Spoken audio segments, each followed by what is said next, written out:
अस्सलामु अलैकुम दोस्तों, आज मैं आपको जेफ बेजोस की कामयाबी का राज बताऊंगा। जेफ बेजोस 12 जनवरी 1964 ईस्वी को यूनाइटेड स्टेट्स में पैदा हुए। बचपन उन्होंने भी आम लोगों की तरह गुजारा, लेकिन लगातार उन्होंने मेहनत की और 1990 ईस्वी को vice president of merchant banking company मुंतखब हुए।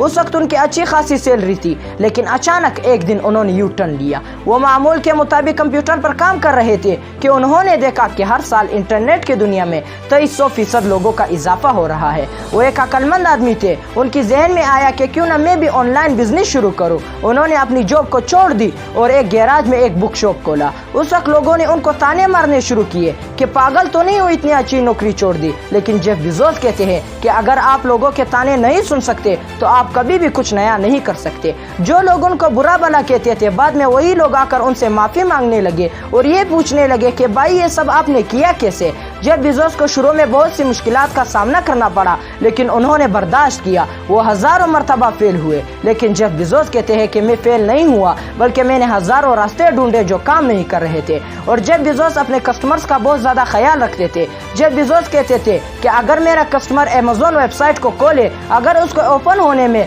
0.1 सेकंड लगा तो मेरे 1% कस्टमर हाथ से निकल गए, और अगर ओपन होने में 1 सेकंड लगा तो मेरे 10% कस्टमर हाथ से निकल गए, और अगर ओपन होने में 10 सेकंड लगे तो मेरे 100 के 100 कस्टमर हाथ से निकल गए। इसलिए दोस्त, उन्हें कामयाबी इस वजह से मिली कि उन्होंने हार नहीं मानी, कोशिश की। हम तो एक बार फेल होकर हार मान लेते हैं और नई चीजों के पीछे भागते हैं, लेकिन कोशिश नहीं करते। और वो कहते हैं ना कि समंदर से डर कर कश्ती पार नहीं होती, और कोशिश करने वालों की कभी हार नहीं होती।